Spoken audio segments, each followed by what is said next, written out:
নমস্কার, রুমিরিতি আরেকটি ব্লগে সকলকে আবার ওয়েলকাম। কেমন আছেন সবাই? এই গরমে নিশ্চয়ই সবাই খুব ভালো আছেন। আমারও মোটামুটি এই গরমে চলে যাচ্ছে। বাচ্চাদের নিয়ে এখন কলকাতাতেই আছি। কিছুদিন পরে আইপিএলের জন্য যাব, ঋদ্ধির সাথে ইচ্ছা আছে। আজকে প্রচণ্ড গরম পড়েছে, আর তার মধ্যে বৃহস্পতিবার। আজকে ব্লগটা বৃহস্পতিবার সকালবেলা থেকে শুরু করছি। বৃহস্পতিবার নিরামিষ খাওয়া হয়। তো প্রথমেই দেখাই আপনাদের, পয়লা বৈশাখে শাড়ি কিছু কিনিনি, প্রচুর বিছানার চাদর কিনেছি, আর সবই গরম বলে সাদা। আপনাদের সাথে সেটাই শেয়ার করছি। এই বেগুনি বেড কাভারটাও পার্পল, এটা ঠিক বেগুনি আসছে কিন্তু এটা অ্যাকচুয়ালি পার্পল, ল্যাভেন্ডার কালার। এটাও একটা বেড কাভার কিনেছি। বাচ্চা আছে বলে উপরে পাতি, নাহলে খুব বেডশিটগুলো নোংরা করে দেয়, যেহেতু হোয়াইট বেডশিট ইউজ করি। একটা ব্লক প্রিন্টের বেডশিট, এটা হচ্ছে সব হোয়াইট পিলো কভার। এক্সট্রা কিছু পিলো কভার লাগে আমাদের, বাচ্চা আছে, সব পিলো কভার প্রত্যেক দিন চেঞ্জ করতে হয়, আর করে করে না কালার পিলো কভারগুলো বেশি ডিসকালার হয়ে যায়। এটা আরেকটা নীলের উপরে, এটাও আরেকটা, মোটামুটি দেখতেই পাচ্ছেন সব সাদার উপরে। এই পিলো কভারটা দেখে আমার খুব পছন্দ হয়েছে, লেস লাগানো। এটা আরেকটা, সেটাও সাদা, সব কাছাকাছি বলতে পারেন, কিন্তু প্রিন্টগুলো হালকা, মানে ফেড হলেও বোঝা যাবে না ধুতে ধুতে যদি ফেড হয়ে যায়। এটা অ্যাশের উপরে। অ্যাশ জেনারেলি আমি ইউজ করি না, ছাই কালারটা একদম আমার পছন্দের নয়। সব ছাই তো হয়েই যাবে শেষে, তার আগে ছাই পরে বা ব্যবহার করে কি দরকার। এইটা একটা ব্রাউনিশ। মোটমাট আমার 3টে বিছানা আছে বাড়িতে, তো 3টে ঘুরিয়ে ফিরিয়ে পাতা হয় সেরকম না, প্রত্যেকটা বেডের জন্য আলাদা আলাদা পিলো কভার আর বেডশিট, রোটেশন হয় না। এটা হচ্ছে একটা লাস্ট, আমার বেডরুমের কালারের সাথে ম্যাচিং করা ল্যাভেন্ডার আর সাদা। এটা আমার খুব প্রিয় ল্যাভেন্ডার কালার। এই দেখুন, এই বেডশিটটা আজকে পাতলাম, পয়লা বৈশাখে মোটামুটি সবই কেনা।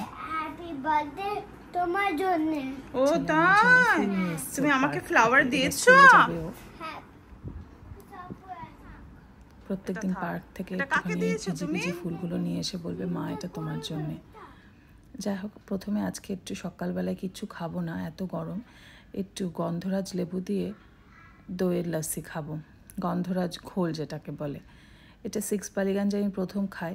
সিক্স বালিগঞ্জ কলকাতার অনেকেই জানেন, খুব নাম করা একটা রেস্টুরেন্ট। তো ঋদ্ধির এটা খুব প্রিয়, তো কাছাকাছি একটু বানাবার চেষ্টা করি। যে কোনো রেস্টুরেন্ট বা হোটেলের লস্যি বা ঘোলে প্রচণ্ড মিষ্টি সিরাপ, যেহেতু সুগার সিরাপ দেয়, মিষ্টিটা একটু বেশি থাকে, টেস্টটাও একটু ওই জন্য আকর্ষণীয় হয়। এই যে গন্ধরাজ লেবুটা নিয়ে এসেছি উইথ পাতাটাকেও ব্যবহার করব। 1/4 মতন লেবু দিলাম, আর একটু লেবুর চোকলাটা ঘষে দেব।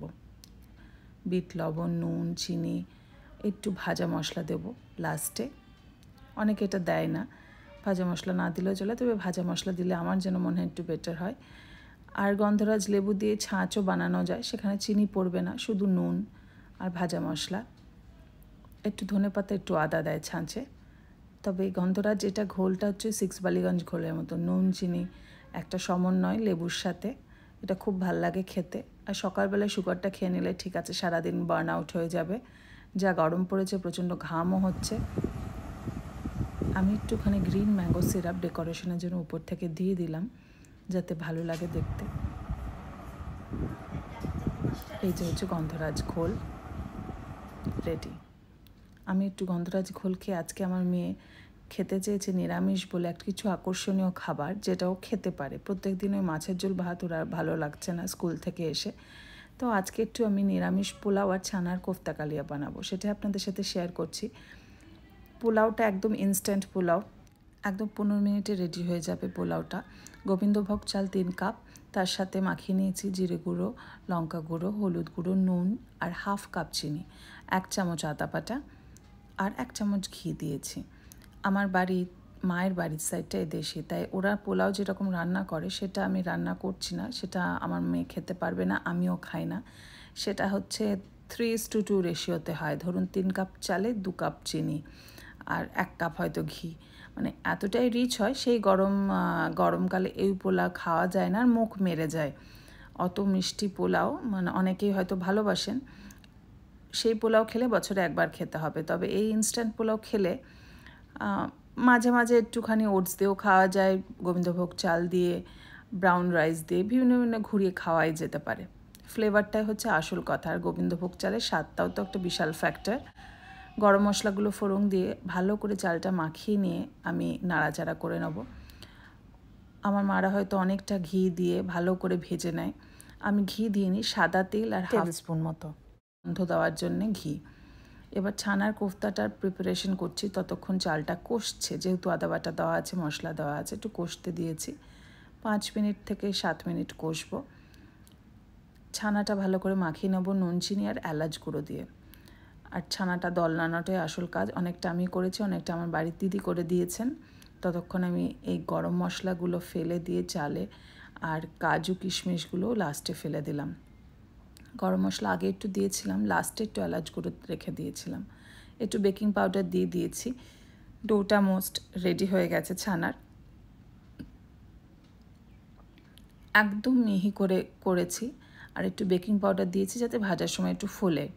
মাঝখানে একটা করে কিশমিশ দিয়ে নিই, যেটা অপশনাল, অনেকে দেয় না, কিন্তু আমার খুব ভালো লাগে কিশমিশ দিয়ে। আমার মেয়ে অবশ্য খায় না, কয়েকটা মেয়েকে ছাড়া বানিয়েছি, জানি না ওর কপালে কোনটা পড়বে।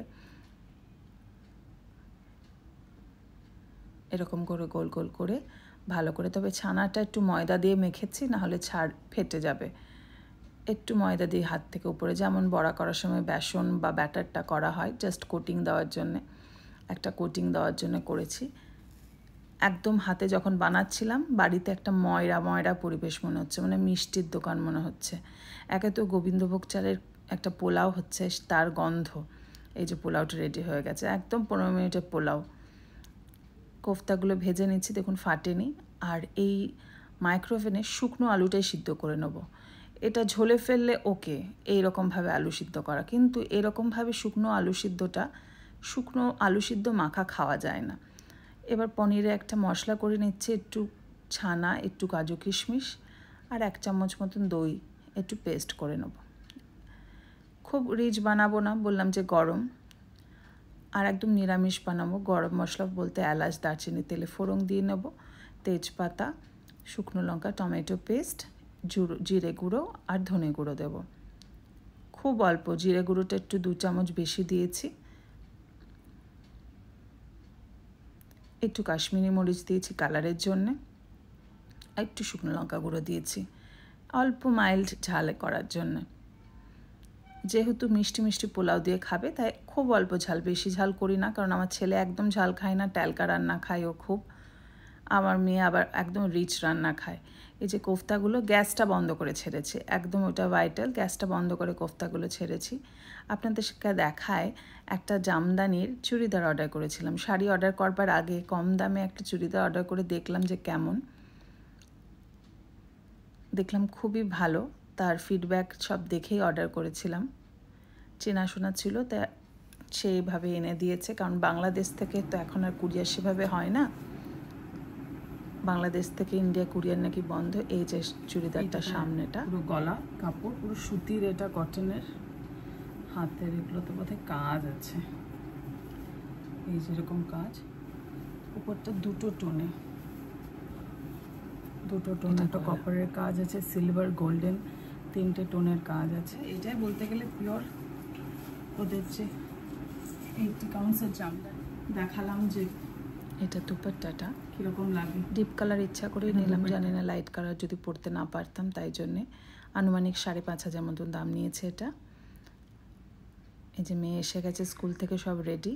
আজকে ব্লগটা এখানেই শেষ করলাম, দেখা হবে আপনাদের সঙ্গে আরেকটি ব্লগে। ব্লগগুলো একটু লাইক, শেয়ার এবং সাবস্ক্রাইব করবেন তাহলে আমার পুরো ভিডিও একটু বাড়ে, আর একটু বেশি লোকের সাথে ইন্টারাক্ট করতে পারবো, তাহলে ব্লগগুলো তাদের কাছে পৌঁছাবে।